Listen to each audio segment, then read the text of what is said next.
This week on Colby Howard Wants Your Job, we're going behind the scenes with a cattle ranch manager. Stefan Selbert manages the Las Cumbres Ranch about an hour north of Santa Barbara, California.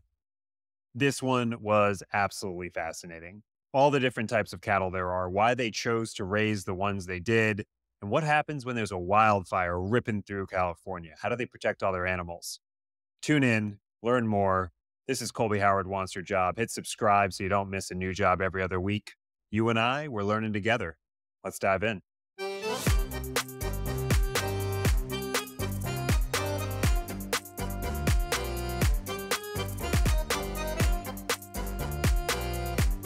Hello, hello, hello, and welcome to Colby Howard Wants Your Job, the show where we find out what the heck everyone else does with their day. As always, I'm Colby Howard. Today, we have a very special guest, unanimously voted the MVP at my wedding, magna cum laude graduate of UC Santa Cruz, and a former music producer in LA. He's had a journey, but now, most importantly for this conversation, the ranch manager of Las Cumbres Ranch, about an hour north of Santa Barbara. Ladies and gentlemen, this is Stefan Selbert. Hello, Stefan. How are you? Colby, I'm good. Thanks for having me. I'm excited to be here. First question, I just didn't realize this at all. Are you actually near Vandenberg Air Force Base? Right next to it. We can see the rockets go off from the ranch. Or maybe, are we touching it anywhere? No, we're about one ranch away from it. So it's you're very seeing close. like all of Elon's rockets going straight up into space. Yep, they shake the house. Wait, what do the cows think about that? I don't care. It's like nothing. Cows are pretty chill about most things because there's cows around us everywhere. So everybody's kind of used to it. Sometimes it's scary when they launch them in the middle of the night and you don't know they're going to launch them and you're like, oh my gosh. And then you go, oh yeah, it's probably Elon at 2 a.m. It's Probably perfect. Elon. Where's he going? So where's Elon going? And is he stealing your cows? The question that I have to start with, considering the only context that most of us have for a ranch is Yellowstone. And so I think the question everyone has is, are there any murders on your ranch, or are you an anti-murder ranch? Oh, I got stuff to tell you about that.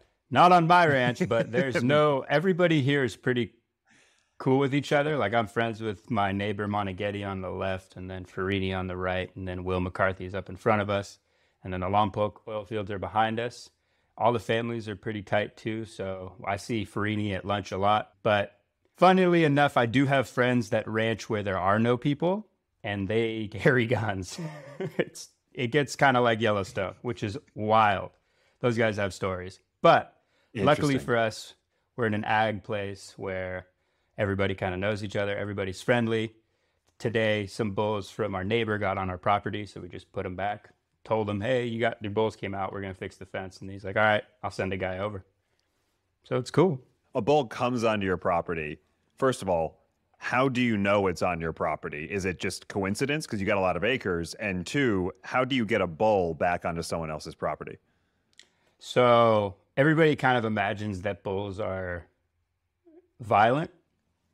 That's not really the case. Most cattle are pretty docile, or if they have feelings about people, it's usually fear, and they'll usually run away. So you'll move them using their herd instinct to easily push them back to where they need to go. We can get into that in a sec, but basically we knew they were there because we were going back to set pasture, so dividing up a pasture and fixing one. And we looked and we saw that there was grazing and fresh dung from cows. So one of my guys, Lino, went and he called me. He said, hey, they're over here. We're going to move them over. No problem. Not a big deal. Just give them back. Interesting. So let's back all the way up. Let's do it. I wake up in the morning and I shower, and either I get on the couch and start working if I'm working from home, or I get on a subway, go to an office, sit there for 8 hours a day, and come back. Yep. When you wake up, what is it that either you are doing because something has come up, or you have planned to do because you have some strategic vision for the farm? Like, what does a day look like for you? That's a great question. So I wake up around 6, sometimes 5:30, get up, tend to stare at my phone for a bit, which is terrible, and I need to stop. And I get up, I get ready, I go out, and I'll go down to the barn, check in with everybody, make sure everybody's doing what they need to be doing and they don't need help. Everybody kind of helps everybody at the ranch. There is no hierarchy. If somebody needs help, you help them. That's just kind of how we work, and it makes it easier because it's a team instead of somebody bossing people around and not really doing anything else or getting out of their truck ever. So I'm down at the barn checking on everybody. I'll check on my horses, make sure they're good, see how they're doing temperament-wise, because usually when you let them out, you'll be able to tell if you're going to have to work a little bit harder that day or not. They'll like be bucking and Wait, stuff. hold on. And So like, I walk in and I realize that my coworker is kind of in a bad mood. Like, yep. It's not going to end the day, but it's certainly not going to make my day easier. Is that basically what you're talking about for your horses? Yeah, so we've been implementing the horses. I want to do everything with them because it makes it way more fun. It's a little bit more work, but then it's less gas. It's all of these other benefits. It's better for the ground. You can go everywhere. You don't have to stick to the roads. So hopefully they're doing good. Most of the time they're doing good. I ride them a lot, so they're very calm and ready to go. But yeah, if my day will be longer in the sense that I'll have to, if they're feeling energetic or in a mood, it means they have too much energy and they need to be worked because they're anxious. So you'll run them up a hill or do whatever you need to get the bucks out and then get to work. And so you're on that horse and you are riding around to do what? So mostly it's move cows. Sometimes it's go and check on pasture and plan out how we're going to subdivide it. If I'm lucky, I get to be on the horse most of the day. A lot of times that doesn't happen and we have to fix stuff or we have to build fences. I'm trying to build a saddle that like I can put on my other horse. So he's kind of like a pack mule and pack horse and he'll take everything. He's not stoked about that, but doesn't matter. So basically, if I'm moving cows or if I'm getting ready to move cows, is I'll get up, check on the horses, make sure everybody's doing everything. I'll get the horse ready maybe around 9, take it, break down a fence, push the cows into the next pasture. Or if I'm lucky, they'll just be ready to go and they'll move. And then I don't have to push them. I can just call them in. Then I'll take the horse back. And then I won't have to move cows till 3.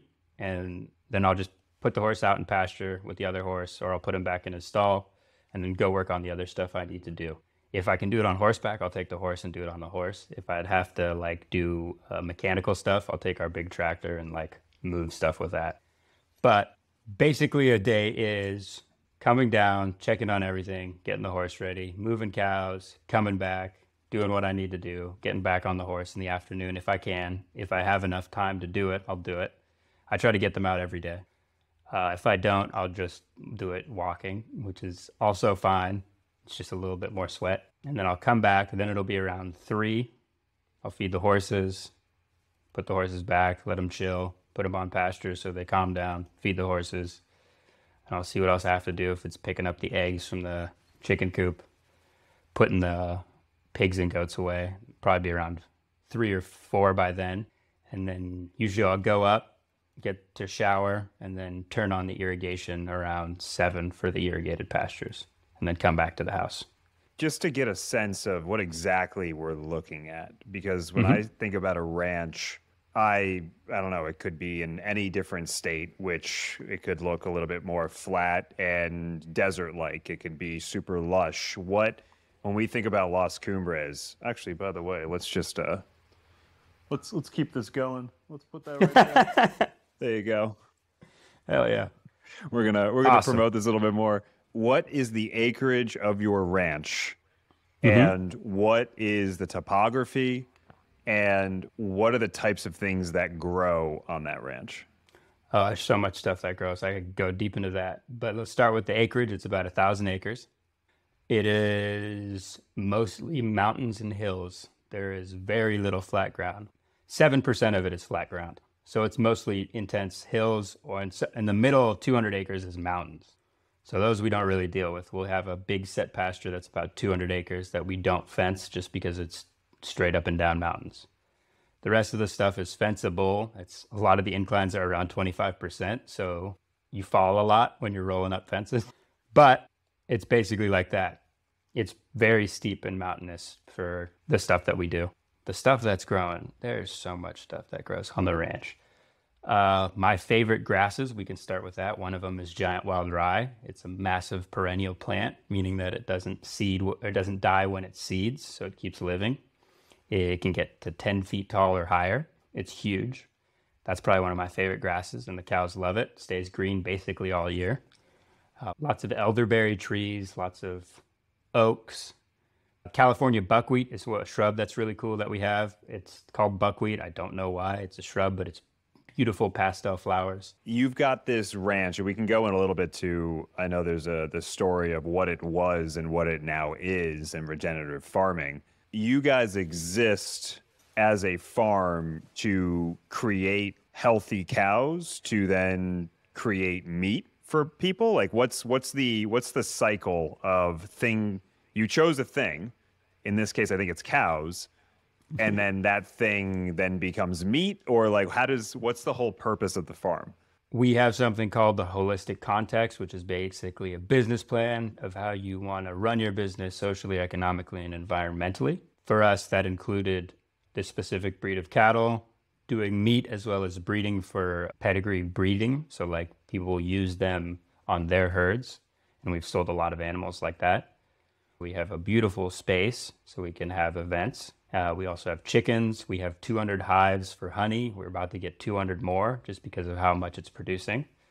So we have all of these different things that are diversifying our sources of income.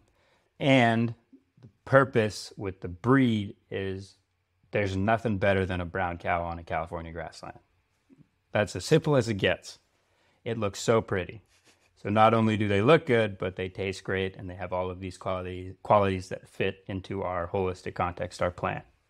So all of these things come together, and that's basically why we chose these animals. You need livestock to regenerate land. It is part of a system. The grasses and the forbs and the legumes and all of those plants evolved with a grazing animal, and we always forget that. So most of the ground is covered in Mediterranean climate where it's a dry, wet season. And these animals are so integral to that ecosystem and that environment. And that's what most of the world is covered in. That's why there used to be so many massive herds of animals that used to roam the United States. And when you, not to get, this is like probably one of the douchier analogies I could make, but I love it. You could start a company and you're starting something from absolutely nothing. Mm-hmm. Or you could buy a company that is down on its luck and see the potential to turn it around. It seems like that you and your family saw a farm and either by accident or on purpose at some point realized the bones there were incredibly healthy or could be made healthy again, and there was something here. Is that generally the arc of how this happened? My parents wanted to retire. That's what happened. They weren't looking to do work ever again. Too bad. They were done. And then we all learned about regenerative agriculture, and we're like, oh man, I think we got to do this. For me especially, and people in our generation, we've been told that there's nothing we can do for the environment. We're stuck with what we got. We can't fix it. And in 2019 is when I first heard about it. That was the first time I heard that we could actually fix it. So I was basically fully in. I had to live in LA and do a little bit more stuff before I came back. But I was fully in at that point, and so is my entire family. So now my parents went from, they were about to be retired, and now they're working every day. We all work every day now. But we love it. What was your day in 2019 to 2020? Like, how has your day progressed as the farm progressed and gotten from, it sounds like, desiccated to what is a very healthy, vibrant environment? I was working as an engineer for a long time in LA. I worked for Kanye West. I was one of the engineers and audio guys or whatever for the Sunday service. So I dealt mostly with the choir, which was it wasn't surprisingly, it was a lot of fun. Those guys are awesome. And so I would do whatever they needed, from recording to I even planned some rehearsals. I have no idea how to do that. I just got roped into doing it and was like, all right. But yeah, so I did that, which was fun. It was very weird work where you would be called in the middle of the night or at 2 in the morning and be, hey, you need to get to the airport in a couple hours. You're going to Georgia. You're going to Atlanta. So go hop on the plane with everyone and go. It would be a few days a month, but it would be 24-hour cycles. So you wouldn't stop working until it was over. So you'd have to stay up a lot. You'd have to take naps sitting up. People couldn't tell. I did that a couple times. It's nice. That mentality of go, go, go is effective on a ranch. So it was helpful to be like, all right, now we're doing this. It's a little bit different. It's more cathartic. You're doing more physical labor, which I will take over 1,000 times than sitting in front of a computer. So it was more that kind of stuff, but those kind of skills applied. So when the cowboy who was working here had to go home because he had to take care of his ranch in Arkansas, my mom was like, hey, do you want to come full time? And I was like, oh my gosh, I'd love to. So then I got rid of everything in LA, moved up here, and just started working every day. But I mean, that's an absurd concept. Like, you have to understand, like, anyone here, and it's not that no one could figure it out, but like, you're going from not working on a ranch, being in what most people consider real life. Actually, no, most city people would consider real life, to all of a sudden you have to just do ranch things. Like, how does that even work? Well, I grew up on a ranch my parents ran an avocado farm until I was 9. So I learned how to ride horses and do everything there. So I had like a decent background and I knew about some agriculture stuff and dealing with horses and taking care of horses and stuff. So I had a little bit of background in that. Then when I learned about regenerative agriculture, there's not that many books on it. So I just read all of the ones I could find. And then I made value by learning all this stuff, and I brought that to the table. And I was like, all right, this is what they say to do. What do you guys want to do?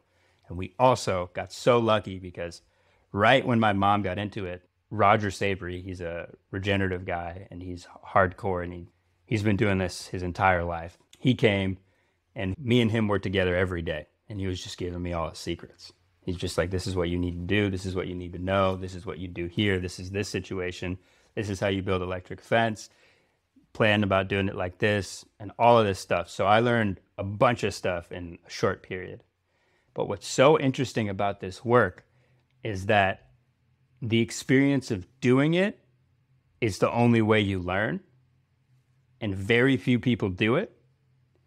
And it's also incredibly hard to switch it from being a conventional person doing conventional ranching to switch to this kind of ranching because it's so much more management intensive. It's a completely different way of thinking. So lucky for me, I had no clue about conventional ranching, and I was willing to learn everything and make stupid mistakes and test. And it worked great. It worked out great. My whole family was lucky that we didn't really know what we were doing. Your feedback loop. So not only are you getting onto horses and you're moving cows around, that's a thing you immediately know if it worked or not. A cow was here and now a cow is there. Like, I did good. When you're thinking about, I have a piece of land that is not growing anything, and I need to figure out what cows, type of cows and I would love to list, a la Forrest Gump, all the different types of cows that you could possibly choose from. But what type of grass? How long do they stomp on this pasture? Like, you're not going to know the results of that for another, 4 months? Like, in the beginning, how did you understand what was working and what wasn't? So the first step we did was a common step people do when they switch is we sold off. No, the land was being leased to graze by our neighbor. And he only had a few cows. I think he had 30 or 35. So that lease was coming to an end. So once it ended, we immediately started building the infrastructure that you need to do this kind of grazing. In that time, we were resting the ranch. We were giving it time to grow, right? Which is really important. As we were building the infrastructure, it took about 1.5 years to finish everything. We started looking into cows and just learning about all the different breeds and all the benefits. All the breeds have cool things about them. Like Holsteins have super large milk production. That's great if you want to do milk. Anguses are big and they have large backs, so that means they have big T-bones, which is the fillet and the New York put together on the spine. Herefords, the classic cow that has the white face that's kind of fuzzy with the brown coloring, They grow really fast. Shorthorn have really good temperament and easy management, and they're docile. Wagyu have incredible marbling. All of these breeds have all of these qualities that are super cool. Bos indicus, the Brahmin don't need to drink much water. We did research and we found out about this breed called Bonsmara.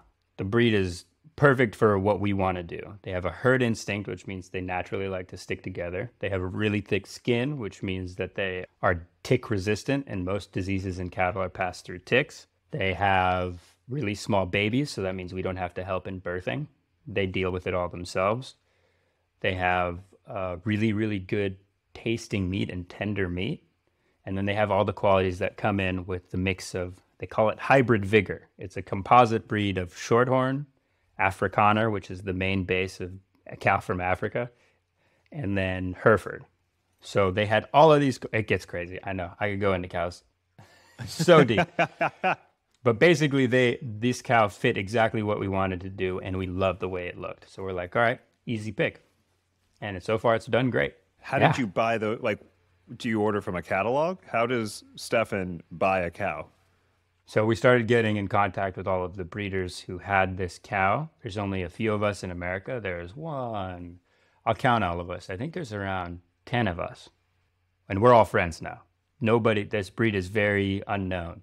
It's really popular around the world where there's big cattle production, like South Africa, Brazil, Argentina, where they do big cattle.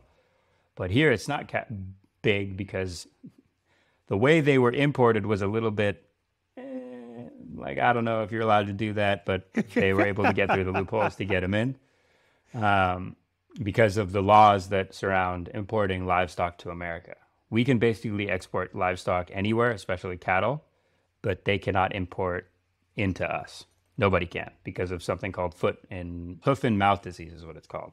That's why this breed didn't really come to the United States. And the guy who brought the breed didn't want anybody else to have them. So he kept a tight hold on it until recently when the people who he gave cows to started growing herds. So basically that's why this cow isn't popular. And now we picked it. And so far the reaction to the meat and the breeding and the bulls that we've sold has been incredibly well received. Mainly because they eat brush. And a lot of cows don't do that. What do they eat? Oh, they'll eat anything. All and everything, they find nutritional value in it. People, like our neighbor, just bought one. We sold a whole herd that went from here in California to Oklahoma in a snowstorm. They all did great. I don't know why, but that's, again, that hybrid vigor. Interesting. They have Hereford. They have that Bos Taurus breed in them, which can survive lots of cold weather. There's also a herd of them in Namibia that don't drink water for 3 days. They're really well adapted because of the large form of genetics that they have in them. The guy who invented it, Dr. Jan Bonsma, his main quote and what he's known for saying is man must measure. And so he developed a breed, I think he started in 1937. I think it became an official breed in 1962. And so all of his work and everybody he worked with has been working so hard to do all of this stuff to make this breed, and it happened to be close by. So we were like, this is perfect. And we chose them. And they're so pretty. I'll send you pictures. I've shown you pictures. I'll send you more. There are fantastic cow content on the Las Cumbres socials. So there is no lack of cow content. You went into this and now you've gotten a farm. It sounds like you spent your days both doing the manual labor, but also how do you research? How do you learn something new, especially when it hasn't been done enough for there to be a playbook? And you have advisors come on, and now you're, let's say, 4 or 5 years in to creating what you think it could be. What does this farm look like in 4 years? You got to come and find out. Or what does a ranch look like? Dream is way more cows, much higher stocking density. So it'll look way more grass, way more cows, way more everything. More diversity. That's what it'll look like in the future. But I've found that this is going to sound funny, but if you're open to listening to everybody, you find these little bits of information that directly apply to you. I learned something from Alejandro Carrillo where he told me you need rest. You don't have enough rest. You're not leaving your pastures for long enough before you come back to them. If you do that, that's when you'll get everything to grow. And so now we don't come back to a pasture for almost I think it's around 500 days. It's over a year that we leave a pasture alone before we come back to it, as they slowly rotate around the rest of the ranch. We'll only graze once a year, basically. And that made a huge difference on how we manage and the fact that we never have to feed again. Billy Finan, a famous rancher from Mexico, funny name, but Roger told me that Billy, when he went down to Mexico and he started ranching, what he did is he would only keep cows that fit this certain requirement, where if they didn't calve every year, he would get rid of them. If you did that, it means you're only keeping cows that can grow nutritionally all throughout the year, be able to find nutritional value because they need to be on a rising plane of nutrition to have a baby and get pregnant. And then he has cows that know how to eat cactus. Like, so because of this thing that he did, he was able to find cows that did this. So all of this stuff has really cool information. And who would have thought that some of the coolest advice I would get was somebody who practices the exact style opposite of ranching that we do. Like, it's just, you never know when the information that applies to you is going to come. And that's, again, part of that holistic thing. Everything has value. Diversity has value. When you think about, there's a day that you planned on having. There's a day that you were going to move around some cows and you're going to pick up some chickens, you're going to turn on the irrigation. What are emergencies that come up on a day-to-day basis that you have to deal with? So for us today, the bulls being on our property was an emergency, but it was something that needed to be put to the front of the list and then be dealt with. While that was happening, the cows also needed to move and be back fenced so they couldn't go back to a spot. So we let the guys start doing that. We've started moving the cows, and before we had to go back and help, they said they had already gotten it done. So that didn't affect us. Emergencies that come up will just go to the forefront. If, let's say, a cow got gassy, we'd figure out why it happened. And the reason is because the temperature switched so drastically that the grass on the ground started decomposing. It's something called blue rot. This one I learned from a guy from Texas who worked on nuclear plants for the Army. Like, that's what his job was. I got to look him up. He's a cool guy. But he was saying that happens because the cows will eat the grass that's starting to rot, and then they'll get the wrong bacteria in one of their four stomachs. And because it's the wrong one, it'll be able to proliferate rapidly and cause gas expansion. So just because the temperature switched so drastically, the grass became poisonous. And so now that if we know or if we feel temperature switching really fast, emergency, we'll go move out, we'll figure out where the cows are, and we'll put them in the shade just to mitigate that. You just said cows have four stomachs? Yeah, including their mouth. Wait, what do you mean they're including their mouth? Their mouth is a stomach? So because they could do something called rumination, where they throw up, burp the stuff. That's why people are so worried about cow burps, because of the methane that comes out of it. But they throw up stuff back in their mouth, and then they chew it again and then swallow it again. I can send you the diagram, but basically they use it again to process food even more. Jesus. Also, another weird fact, cows don't have teeth on the top. They don't have top teeth. They only have teeth on the bottom. What? How do you chew? They have side teeth.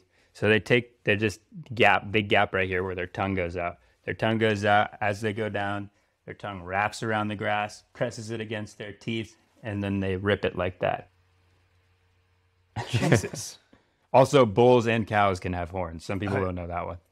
There's so much. What happens if there are wildfires in California? How are you guys managing that threat, or is there anything you can do? Oh, yeah. So all people around us, we get something called an ag pass, which means we can go, the firemen will let us into our ranches during a fire so we can take care of our livestock. And so you do like a short course where they tell you about where you don't want to be and fire and all that stuff. So basically we have irrigated pasture in the front. If there's a fire, we'll go round up the cows and immediately bring all of the cows, all of the horses, all of the bulls into a big herd into the front. So they have enough grass and it's green. So it'll be wet because it's irrigated and it won't burn. So that's our plan. So if there's a fire, everybody immediately goes. Everybody who has an ag pass, so me and two other guys, Jose and Lino, would go get all the animals, leave them here, and then dip as quick as we could out. Figure out make sure they're safe, they have water, they have salt, they have their grass, and then we go. But if you have 1,000 acres, what if what if those cows are like 500 acres away? I don't even know if that's the right way to say the distance. Like, you then have to ride out, and how long does it take to get those cows back to the irrigated part? So cows are smart. They will go away from the fire It's just their instinct. They'll know when it's coming. They'll know what they need to do. So they'll usually be ready to go where they need to go. We have lots of pastures and lots of road systems that the cows all know. They've been here for years, so now they know all of the roads and the paths we take them. So they'll naturally either go to a top of a mountain where there's a fire break, because they know what they're doing, or if they're in a valley, we'll move them to the irrigated part in front. If that was the case and there was a fire, I probably wouldn't take my horse out. That sounds like it would be a nightmare, and I don't want to lose a horse. So I'd put him on the irrigated stuff, and I'd get in the car. I'd get in something that has window, and I'd drive, find the cows, and then start moving them. I don't need to use a horse to do that. We have lots of road systems, so to me, I'm not as ballsy to take a horse out in that, just because I don't want to lose a horse. And depending on, if the fire, sometimes the firemen won't let you in because the fire is already too strong, and that's happened before. That happened to one of our friends where they lost a big part of their herd because of the fire, that they couldn't even enter their ranch. So as we wrap this up, what does Stefan in 5 years want to be doing? What does that look like for you? I got to remember that I'm doing, like, this is my dream. Like, sometimes I think it's like, what would I do if I made a bunch of money doing something? What would I do? Is I buy more cows and have a ranch. So I just want, Stefan is doing the same exact thing, ranching, and I just have way more cows. That's the dream. That's the dream, man. More cows. Simple as that. Maybe more land too. That would be cool. But yeah, more cows for sure. So how do you get, from a business perspective, how are you getting more cows? It's just like all these revenue streams that are just allowing you to invest and buy more cows. Is that essentially it? Okay, I've always wanted to do this, but all livestock has different properties. Pigs are kind of like stocks. If people want them, they go quick and they produce very heavily. They have 12 babies. They can have multiple rounds of 12 babies a year. They sell for a little bit less, but they produce so quickly, and everybody loves pork. Cattle are like a bank account. They slowly grow over time as they have more and more animals. So as we breed them or they get bred, then we have a calf and then our herd grows. It's a slow build. So they're already going to be naturally growing as we breed them and stuff. So no matter what we're going to have more cows. We're going to be breeding more cows and create a bigger herd. As we're doing that, because of the management system we're doing, we're going to have more grass. So it'll be a relationship of the two. If you're managing them right, you'll get more. If you have not crop of chickens. If you have, a bundle of chickens? A flock of chickens? Is it flock? I would say flock. I don't know. We have a few, but flock feels right. I would say flock of chickens. But you have to usually integrate a new chicken into a flock of chickens if it's like small. Do you have to, if you were to buy a new cow right now, same type of cow, is it like risky to integrate a new cow into that herd of cows? No, but we have a closed herd now, so I won't buy any more cows. I sold all the cows that didn't fit our standard. Got it. And now we're breeding within those herds, and we use artificial insemination, so we have semen from other bulls that we know are tested and good, and then we're able to increase our genetics that way as well. So basically, I don't vaccinate anymore either. So I keep my cows away from other cows just because it's just different. You have all of this stuff that happens when you have a closed herd. So we have a closed herd that'll grow from within. Gotcha. Final question. What is of the past week, what's been your favorite thing that's happened? Ooh, good question. Last week on Wednesday, I went to the back corner of the ranch because I was just doing Roger comes once a year to see how we're doing, and he was very happy with everything that was going on. When we went to a corner, and it was mostly fillery, which is a forb plant it's called storkbill too. It has a big seed. It's okay for it. It's not great. And there's a lot in California. We went back to a pasture that was terrible last year. Like nothing was growing. And within all of the dead stuff, there was orchard grass, rye, and all of these really, really good grasses growing that were green while everything else was charcoal brown. That was the best. I couldn't believe it. I was like, how is this here? It didn't make any sense to me, and it still doesn't. And that kind of what makes me excited is because I don't really get nature, like as much as I want to try to understand it and as much of the reading as I've done and all of the grasses and plants that I know. it still doesn't make sense to me why that specific grass would grow there at this time and be fully green and seeding. So that was probably my favorite thing that happened this week, is seeing that. That was wild. You've got 1,000 acres of nature's surprises every day. Yes, we do. That's a beautiful thing. Stefan, I'm sure people want another whole hour just hearing about Kanye's Sunday service. Yeah, we could do another one. It's fun. Good to see you. Dude, it's great to see you. Thank you for taking the time. People, I'm sure, will be fascinated by what it is you guys are building, what you do every day. Ladies and gentlemen, this has been Stefan Selbert, ranch manager of Las Cumbres. Stefan, where can they find the Las Cumbres socials? We are Las Cumbres Ranch on Instagram, TikTok, and all that stuff. I post lots of fun videos. We also have a website, lascumbresranch.com, where you can sign up for the newsletter, and then we'll tell you what we got going on here, and also when we have meat for different occasions. The meat we sell off the ranch is really special, so we only do that through me. And we have other ranches that we work with that have Bonsmara that do the same practices in California, but that's different, that you can buy differently. But the stuff from our ranch is special, and you'll see why. I got to bring you some, Colby. You'll see. You remember that Florentine steak? This is better. It's a strong statement. If you want to see just a beautiful, almost softcore pornographic spread of beautiful pictures of Stefan in cowboy gear in Santa Barbara magazine, look that up. But other than that, we will talk later. Stefan, thank you for hopping on the pod. Thank you for having me, Colby. So good to see you, and congratulations.